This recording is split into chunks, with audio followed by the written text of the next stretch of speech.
Oi, pessoal, eu me chamo Vitor Coelho Oi, pessoal, me chamo Davi. Oi, pessoal, me chamo Alice Furlan. e nós somos da DP News Imprensa Jovem. E hoje nós estamos aqui na Bienal do Livro, conversando com... Rose Oliveira, eu sou autora do livro O Monstro Enrolado, publicado pela editora AG1, e eu tô adorando estar aqui. Primeiro, eu quero quebrar esse gelo. Gente, eu sou fascinada por propostas que envolvam os alunos no protagonismo. Sou professora de língua portuguesa há 22 anos e eu estou amando ser entrevistada pelos alunos. Então, agora vocês podem começar, tá? Que eu estou quebrando todo o protocolo, né? Então, qual é a faixa etária do seu livro? Eu costumo dizer que meu livro não tem faixa etária. Como na capa tem ilustrações dos meus filhos, que foi o desenho das crianças, o povo já olha e fala, é livro infantil.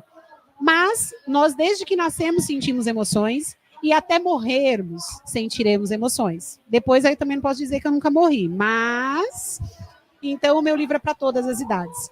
Porque ele tem essa temática da emoção, então ele é para todas, desde o bebê até o mais velho que nós tivermos. E eu quero saber o que inspirou você a fazer esse livro.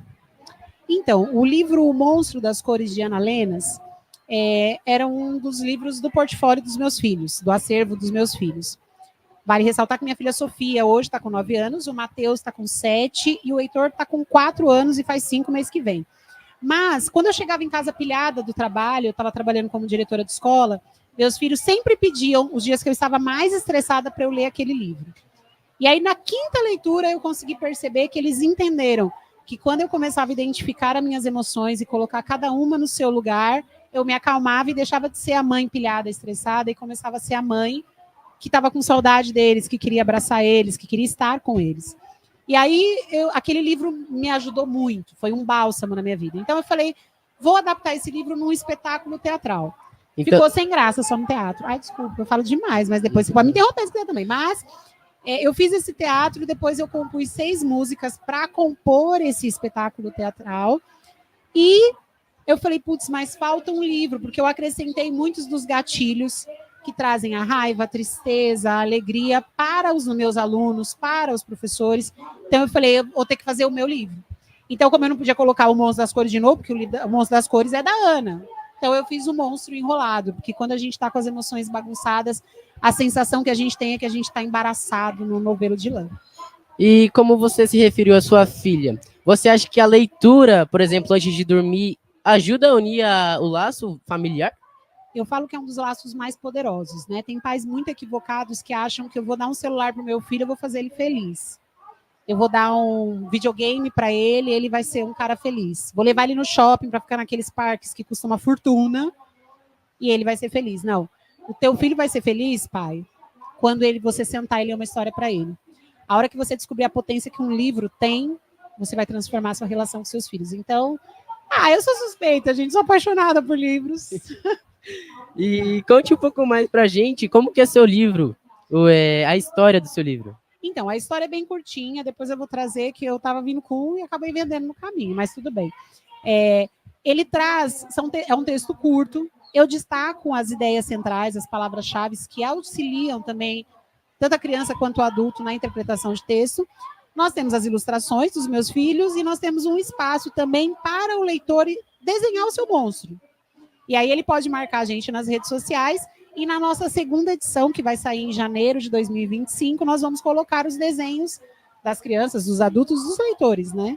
Então ele é um livro interativo, colorido, enfim, é um livro bem interessante de ler. Então você começou a ideia de você começar a escrever foi por conta dos seus filhos?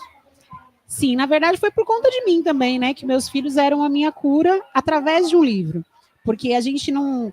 Eu acho que foi o Whindersson Nunes que falou uma vez que as doenças psíquicas e emocionais, elas não são levadas a sério porque elas não sangram.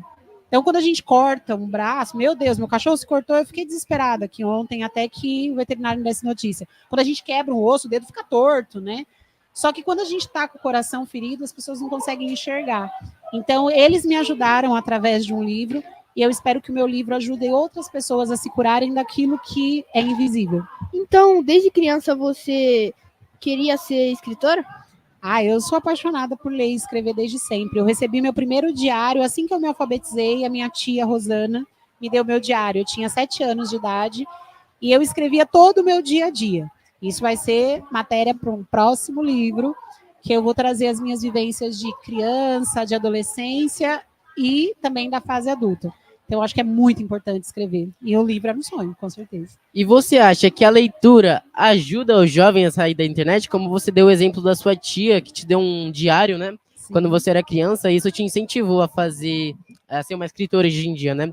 Então, você acha que quando criança ajuda, assim, no futuro a ler, ter o incentivo dos pais, ou até da sua tia mesmo, como você disse, como que você acha que uma criança se adaptaria para escutar uma história? Sim. Assim, nós temos pais que são incentivadores da leitura e da escrita, nós temos tios, mas se no seio familiar a gente não encontrar essas referências, não tem problema. Na escola, com certeza, você vai ter professores que vão estimular a ler, vão estimular a escrever. E se não tiver ninguém, jovem, criança, pega você o livro, meu filho, e se joga. Porque é muito importante nós desconectarmos. A tela é fundamental. Eu vou chegar até vocês que estão ouvindo o nosso podcast por uma tela, por um computador, por um celular. E como Cortella disse, a gente não pode demonizar, porque hoje ele é tão popular enquanto filósofo por conta disso. Porque nós temos o TikTok, nós temos o aparelho de celular. Mas o jovem precisa dosar isso. E se você não tiver um estímulo na sua casa, nem na sua escola, que é pouco provável, é só olhar para os seus professores, alguém vai te estimular a escrever e a ler. Nós precisamos de mergulhar mais em livros e menos em telas. Você acha errado os pais darem celulares para as crianças?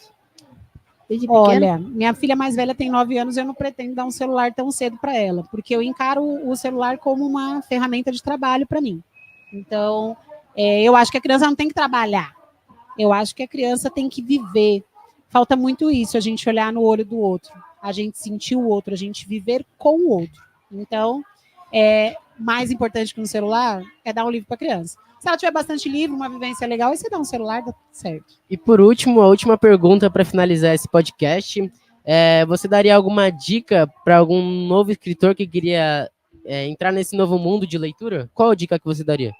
Olha, a primeira dica é: escreva o que o seu coração pedir para você escrever. Não se apegue muito às regras ortográficas, que para isso existem revisores ortográficos que depois vão ver se estiver faltando uma vírgula, estiver sobrando uma vírgula, faltar um acento gráfico, tá tudo bem. Mas todo ser humano, todo mundo tem algo a escrever. Todo mundo tem algo a dizer. Então não tenha medo, não se apegue a o que está bombando, eu tenho que escrever o que está bombando, você tem que escrever o que o seu coração achar que é importante. Procure uma editora boa também, que possa te auxiliar na construção desse trabalho. Eu sou CEO da editora G1, mas como a minha editora tem tantas outras, procure uma editora para te dar suporte e se joga, porque além de leitor, podemos todos ser escritores. Entendi, muito obrigada pela sua entrevista, tá bom? Eu agradeço muito por você ter poupado o seu tempo para ficar aqui com a gente, conversar uns minutos. Eu espero que seu livro seja um sucesso, que vai alcançar milhares e milhares de pessoas e vai fazer muitas vendas, viu? Muito obrigado. Assim seja. Obrigada, gente. Obrigada.